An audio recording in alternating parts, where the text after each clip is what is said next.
I believe I'm live on both YouTube and on Facebook. Apologies. So I want to start by saying a very big hold on first. I think I'll be coming back to YouTube, Facebook later. All right, good afternoon, everybody. Hope you all are doing well today. I'm super delighted to be here on today's live session. Sorry, I'm just trying to adjust my camera so that I can get the best for all our investors. Um, okay, so I'm trying to get the best for all our investors. Okay, so I've had a lot of questions concerning the shortlet market. A lot of investors have asked for clarification, and because of our busy schedules, okay, I'm going to take our time to explain how all this thing works. Okay, so in case you are joining this broadcast, I want to say a very big thank you to you. It's important we educate ourselves like this. It's important that we share insightful, informations like this, so that we'll be, in a better position, okay, to alert and of course inform all our investors so that they can understand what exactly are the benefits of the shortlet market, how it works. Can I do it everywhere? Can my property in Adesanya give me a good, shortlet return? Can I also get, the same dividends in other places? So that is what we're going to be discussing today. So we have one person who have joined us. Thank you very much, Ma. Thank you for whosoever it's online. I appreciate. Um, so we're going to be talking about the modalities of running a profitable shortlist in Lagos. And in my video, I talked about how we were booked, majorly for our mainland bookings. So these are some of the things that we need to know. Sorry, I want to quickly share the notification so that my people can be on. So we also need to understand, all these basic modalities so that we can advise our investors rightly, so that we can put them in one of the things, give them the basic, information that is needed. Now, you need to understand that there are strategies and there are modalities that guarantees a successful shortlet operation in Lagos. You need to understand this. And in the course of this year and in the previous year, I've been doing a lot of research. And one of the things that actually, gave me this, impetus for me to embark on such research basically is that I looked at some of, the strategies that were used, by those who run Cresville apartments. I also looked at some successful shortlet outlets on the mainland. Of course, Edala Homes also did a lot of shortlet rentals. And, the basic thing is that from one of the things we have discovered about this basically is due to the fact that the shortlet markets, or the shortlets, or the return you are going to get, okay, from your shortlet investment in Lagos, Nigeria, is dependent on two things. Number one, is dependent on the location of your property, and number two is dependent on the facilities you have in your apartment. We have to talk about this. We have to expatiate so that you can have an idea. And in my video, I also mentioned, okay, that the success of your shortlets rentals, okay, is dependent on the way it is being run and some of those things. So on today's episode, we're going to be talking about how the industry works. What are the basic modalities? What do I need to do, okay, to run a successful shortlet outlet. What are those parameters? What are those basic infrastructures that is needed? Are people beginning to prefer shortlet rentals, to accommodation rentals? So these are some of the basic questions that I've received in the course of this week. Apologies, please. We're going straight. I just want to quickly share some of these things to our investors. For everybody that have joined us, thank you very much. Thank you very much. Please do us one more thing. Just double click to like so that YouTube can share this video. And if you intend to watch later, of course, you can be rest assured that I'm going to post this video, okay, so that you can watch at your leisure time. But if you are on this broadcast, and in my last video where I talked about the difference between the mainland and the island shortlet market, in the shortlet market, I received numerous questions. So on today's episode, I'm going to be responding to some of those questions, and I'm also going to be giving my own expertise, advice on what I think it's better for real estate investors to do. More importantly, those who are also interested in the shortlets. And I'll also be giving a percentage ratio of what the market holds, and of course be giving a future projection of what will happen 2025, 2026. Okay, we're already in 2025, so we're going to look at that. So once again, I want to say a very big thank you to everybody that have joined us today. It was a short notice, and I also want to inform you that I will also be talking more about that, in the course of our time. Once again, thank you very much. So I have 3 people online now. If I can get like 2 more, we'll just go straight to it. This is obviously a topic you don't want to miss out on. So in case you're joining us, do well to share this broadcast. Of course, you can also share this broadcast with your friends and families. Let us know what is very, very what it entails. So please do well to share.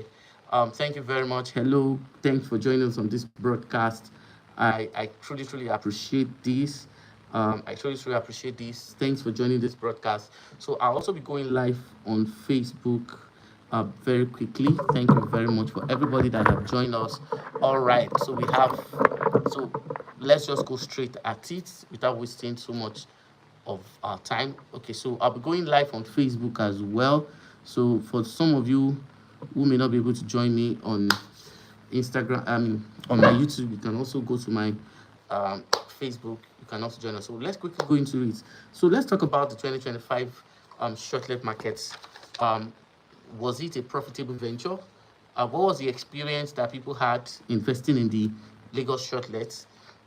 What are those basic parameters? Now, the first thing you need to understand if you're investing in Lagos, basically, is that not everywhere in Lagos is profitable. I've had series of videos, explaining some of these things to our real estate investors. For those who have answered further, who have probably responded to some of these inquiries, thank you very much. So let's talk about this. So what are those basic necessities that you need, okay, to run a successful shortlet, whether you are in the country or you are outside the country? So let's talk about this. Now, there are 2 models of shortlet management. So I'm going to be starting with the mainland shortlet market, and thereafter I would also proceed, okay, to the island. And like I said, there are 2 models. There is the self-management shortlets, and there is the hired management model. Now, when I talk about the good afternoon, madam, welcome, ma. So when I talk about the self-management, I've seen instances whereby a lot of people who bought into different shortlets here on the island and other parts of the mainland, they've put some of their I'd say some of their family relatives to help them, manage some of their shortlets. They've said, I want this thing to be managed this way. I want this thing to be managed. So I've seen instances that people manage their shortlets by themselves. And trust me, it's your house, it's your property. You can choose to do anything you want with it. You can choose to do anything. You can run it the best way you deem it fit to get the best out of it. So that obviously is a very good option. More importantly, if you have an idea or if you have an experience in the hospitality, because you see, basically the way shortlet market works is that the shortlet is an 100% hospitality um business, okay, and you have to pay attention to what actually, okay, um attract investors or clients. Now, I'm going to be using the Crestview Shortlet Management as a case study. And for some of us who have been asking, what exactly is Crestview? Now, if you are in the diaspora, what they will do, if you choose to work with them, is that they will manage your shortlet on your behalf. They have successfully, okay, they've done this in their Crestville apartment in Surulere. For some of us who are familiar with the mainland axis, Surulere is a prime location. They have also done this presently also at Ilupeju. For some of us who are familiar with the Ilupeju axis, and they've been in the hospitality business for quite a while now, and they've been able, okay, to carve, a niche for themselves. There's no way you would talk about shortlet rental on the mainland and you would not give reference to what these guys have been doing. The funny thing basically is that the rooms, okay, that is being rented for shortlets that people book, that people spend the festive period or any of the holidays, are rooms that are owned by investors.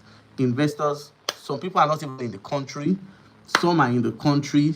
So the way they do it basically is that they manage the management, they handle the management, they handle the repairs, they handle the maintenance, they keep tabs of the hospitality, and they've been able, okay, to to do a lot of things. Sorry, I had a call. So sorry. I'm going back. Okay, so that's the way it has been basically. So they also handle everything. So what they do basically is that after running your apartments, after using for shortlet, there's an agreed amount of money that they pay investors on the monthly basis. Now, let's say for instance, you have a one-bedroom apartment and you have an agreement that, okay, they will manage it for you. They will remit maybe 500,000 or 1 million naira, depend. The agreement varies. The agreement basically is not. I would say it depends on whichever apartment or the agreements you have with them. So it varies. But the most important thing, or why I prefer their own model, is due to the fact that you don't need to worry about management, you don't need to worry about electricity, you don't need to worry about publicity, you don't need to worry about facility maintenance. They are going to do all of these things on your behalf, and they remit the agreed amounts you both agree, okay, on a monthly basis. And they've been doing this fantastically. A lot of people have, have even behind, I've gone to, interview some of their residents, and of course I was opportune to meet um some of the people that invested with them, and they have been, attending well, and of course paying owner. So the apartment they have, the Crestville apartment they have in Surulere, is not theirs, it's investors apartment. The one they also have at Ilupeju, so they are managing it on behalf of their client. And of course, they also have a similar project like that in Ikeja, which is the ultra residents in Ikeja. They have that one was also sold out, and they also have another project in the Anthony axis, which is the Brook Ends apartment. And of course, they are also going to use those, the one at Ikeja and the one at Anthony, for shortlet management. So that one is when you give it to companies to manage for you. That's the option. And I've seen a lot of real estate developers on the mainland using that same method. Now, there've been a lot of questions that who were the exact people that started that model of shortlet management. Well, all I'm concerned basically is that, excuse me, I consider that model to be very, very effective. I consider that model to be the best as far as I'm concerned. More importantly, if you are not based in Nigeria. Now, the other option basically is the one that is man managed. You manage it by yourself. Now, in this kind of scenario, the owner will put all the necessary facilities in the shortlet apartment. The owner will be in charge of advertisements. You have to run jingles to tell people about your shortlets, and also you also be in charge of electricity, facility management, and there are a lot of people who are doing this. Okay, there are a lot of people who are doing this on both the island and the mainland. So this obviously is a great option that is very, very good. So I've seen instances where a lot of people are doing that. So obviously, sorry, I'm having calls. I'm having calls. I'll respond to them later. Now, that obviously is a strategy that a lot of people, what's the thing is saying there, that a lot of people are using, okay, to invest. Now, let's talk about how the shortlet market works in Lagos, because that is actually the core of our conversation. And I don't intend to stay long on this broadcast. I don't intend to stay very, very long. I just want to go straight to the point. And by the special grace of God, on Thursday, we're also going to have another broadcast. Then I'm also going to look at the possibility of us having another live session where we'll be discussing relevant issues and important things about real estate development. Now, how does the shortlet market work? Number one, the Lagos Shortlet Market is location driven. You have to put that in mind. It's location driven. And the funny thing basically is that everybody is building for shortlets. To me, it's a fantastic idea. It's something that if it truly meets the demands of what it is used for, I would say that all these things are good, fantastic, nice, and it's a good thing. But you need to understand that the difference of someone who earns, there've been a lot of projections. Some would say an apartment of 150,000 per night. Some would say 70,000 per night, 80,000 per night. And I've seen instances whereby some people advertising shortlet will tell you instead of earning 3.5 or 4 million on your apartment annually, okay, you can earn maybe 80,000 or 10 million or 15 million annually. Now, you need to understand that whatsoever is or whatsoever might be the projected income, okay, for shortlets is location driven. Now, there are some locations that are not, that their visibility cannot enhance your productivity in the shortlet market. Because the thing is that many people are gradually coming to the idea that shortlet rental is going to replace the normal annual rentals. And there have been projections that maybe by 2028 or by 2030 or 2050, a lot of landlords may be forced to eject their tenants and convert their house, okay, into shortlet because of the profitability that the industry brings. However, there are some important things that we need to understand. If the location, okay, is something that is not visible, if it is not a place where people will be willing to rent, I would say basically that you really want to consider that shortlet apartment, because location is very, very key. People make choices of shortlets in a place that is, for those who are even taking shortlets on the rentals, it will tell you I don't want a place that is 30 minutes away from the airport. I don't want a place that is way inside, where I cannot have access to malls, shopping malls, cinemas, and the likes. A lot of people will tell you, I don't want a situation whereby the road accessibility is bad. And more importantly, a lot of people pay attention to what? To the security situations of that place. So if you want your shortlet, okay, to become one of the most desired, then you need to pay attention to all these things I have outlined, because they are very crucial. Because the thing is that everybody that is building in Lagos right now is building for shortlets. And now the unanswered question is, now, are everybody who are doing shortlets, are they making that projected income, okay, that was told or that was promised to investors? Now, all these things are now based, okay, on visibility, location, and accessibility to major infrastructures. More importantly, if you are targeting the diaspora. Now, in December, it was projected that over 20 billion naira was made on shortlets. Now, that is the projected income. I can categorically tell you that it's even more than that. That's the reality.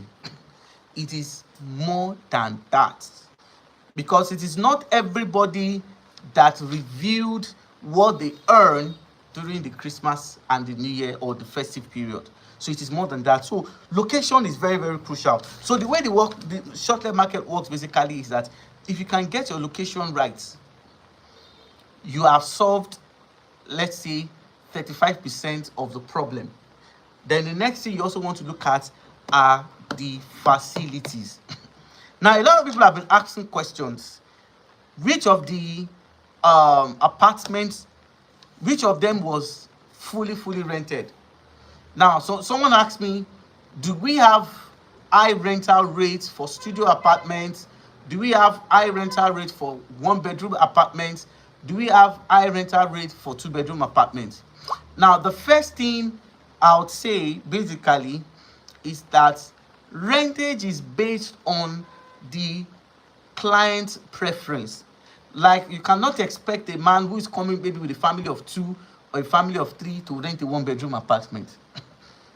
So what I'm trying to say in essence is that whether it is one bedroom, whether it is 2 bedroom, whether it is, I've seen instances whereby some people went to some of our shortlet listing with the intention of getting just a studio. The man said, I just want to pass a night. And our receptionist said, okay, let me show you what the one bedroom look like. And the moment they opened the one bedroom, what was in the one bedroom was way bigger. He gave that client a preference, said, no, I'll go for this one bedroom. There are instances where people are going with the intention of, let me rent to one bedroom, and they show them the 2 bedroom, with the wine bar, with the internet, with the Wi-Fi, and the guy's like, oh, this is like my second house, and they go for it. So basically, is that one of the things that makes your shortlet work well is the facilities. Now, because you need to understand that when shortlet managers are putting facilities in their shortlets, these facilities are dependent on the categories of what investors that they have. Like, for instance, I've seen a shortlet whereby all the rooms have air conditions. The 2 rooms, the sitting room, and even the veranda also have AC. I've seen shortlets that was specially designed. So it's based on location. So the facilities that you have, okay, in your shortlet determines the patronage, because the facility will determine how hospitable, okay, that apartment is for your investors. Then the next thing that also determines the success rate of your shortlet apartment is what is your visibility. Visibility is now subdivided into 2. Visibility is based on the advertisements and the awareness that people have. One of the things that the management of Crestfield Apartment did last year basically was that they made a lot of advertisement. There is no place in this Lagos, or there is no travelers in this Lagos who did not hear about that particular apartment. Now, their visibility was not based on, and of course, you can get people to rent your apartment. Maybe, for instance, someone lodged. I've seen referrals. Referrals is also another important tools, okay, that works. So, if your facilities are top notch, if your location is top notch, if the security is top notch, you will have a successful shortlet management in Lagos. Then the next thing you also want to pay attention to, that will determine if your shortlet will be a success, are your staffs. Your staffs, when I talk about your staff, I'm talking about how quickly do they respond to complaints.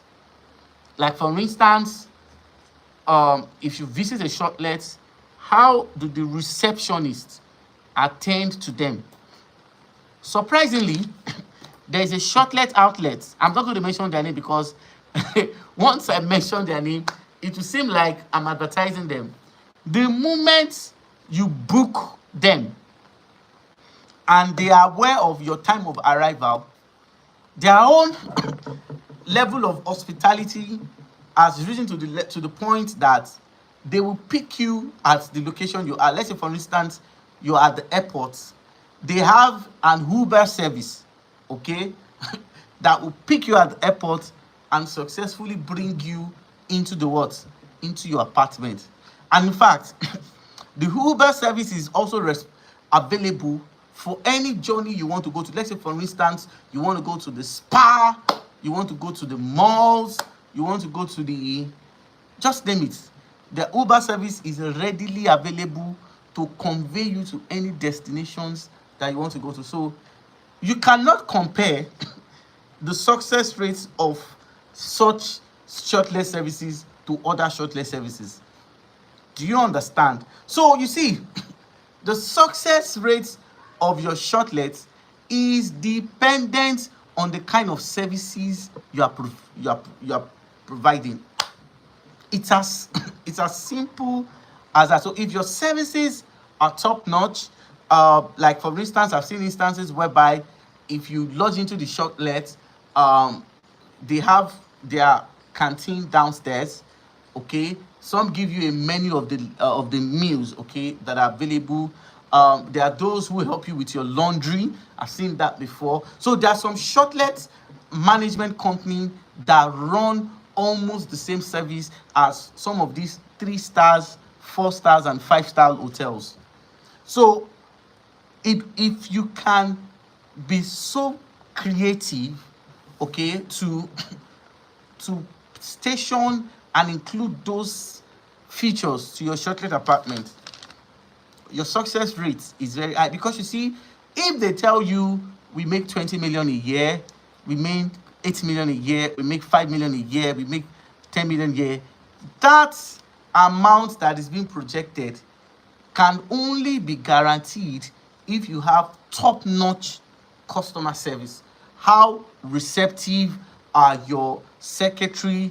How receptive or how fast, okay, do your maintenance team respond? Maybe there's a plumbing fit errors, there's an electrification error, there's a Wi-Fi error.